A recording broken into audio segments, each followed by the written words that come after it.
சமத்துவவாதி வாழ்ந்தும் பேசியும் செயல்பட்டும் மறைந்த பிறகும் இன்றளவும் இந்திய நாட்டை பிடித்து ஆட்டும் பேய் போல சனாதனம் இயங்கிக் கொண்டிருக்கிறது.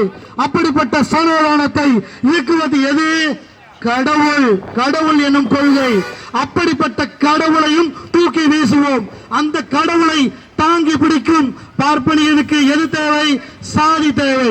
அப்படிப்பட்ட சாதியை யார் பின்பற்றுகிறார்?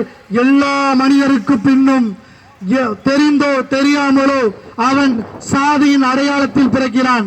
ஒரு மனிதன் திறமையின் அடிப்படையிலோ கல்வியின் அடிப்படையிலோ அவன் உயர்வு தாழ்வை கற்பிப்பதில்லை.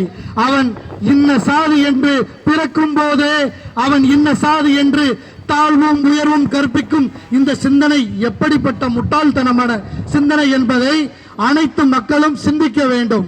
அந்த அடிப்படையில் சாதி என்பது ஒரு சாக்கடை என்பதை எல்லா மக்களுக்கும் கற்பிக்க வேண்டும். சாதி என்பதை ஒழித்து அனைவரும் ஒன்று சேர வேண்டும். அந்த அடிப்படையில் இந்த சமூகத்தில் புரட்சி செய்ய வேண்டும்.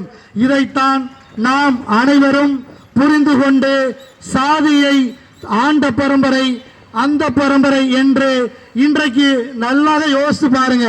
நம்ம பின்பற்றக்கூடிய ஜாதி நமக்கு கீழே ஒருத்தன், நமக்கு மேல ஒருத்தன், இப்படி ஒவ்வொரு அடுக்கலையா ஒவ்வொருத்தனா இருக்கிறான்.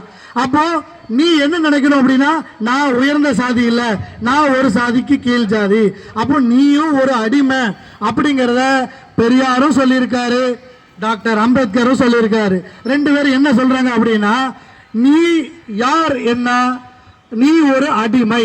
அந்த அடிமை என்கிற சிந்தனை ஒவ்வொரு இடைநிலை சாதிக்கும் தாழ்த்தப்பட்ட சமூகத்திற்குள்ளும் பார்ப்பனியனுக்குள்ளும் பார்ப்பன சமூகத்திலும் இந்த சிக்கல் உள்ளது என்பதை ஒவ்வொரு மனிதருக்கும் உணர்த்தும் போது இந்த சமூகத்தில் விடுதலைக்கான ஒரு விதை இங்கு விதைக்கப்படும். அந்த அடிப்படையில் பெரியாரை நாம் புரிந்து கொண்டு அவருடைய கொள்கைகளை நாம் இன்னும் எடுத்து செல்ல வேண்டும் என்று இந்த வாய்ப்புக்கு நல்ல வாய்ப்பளித்த தோழர்கள் அனைவருக்கும் எனது மனமார்ந்த வாழ்த்துக்களையும் நன்றியும் தெரிவித்துக் கொள்கிறேன்.